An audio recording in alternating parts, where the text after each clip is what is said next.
नमस्तेस्तु भगवन् विश्वेश्वराय महादेवाय त्र्यम्बकाय त्रिपुरान्तकाय त्रिकाग्निकालाय कालाग्निरुद्राय नीलकण्ठाय मृत्युञ्जयाय सर्वेश्वराय सदाशिवाय श्रीमान् महादेवाय नमः।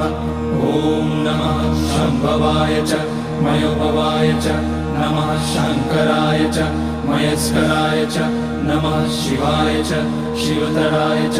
ॐ त्र्यम्बकं यजामहे सुगन्धिं पुष्टिवर्धनम् उर्वारुकमिव बन्धनान् मृत्योर्मुक्ष्यमामृतात्।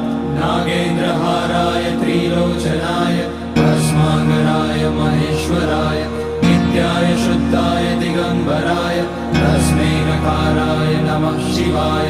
मन्दाकिनी सलिलचन्दन चर्चिताय नन्दीश्वर प्रमथनाथ महेश्वराय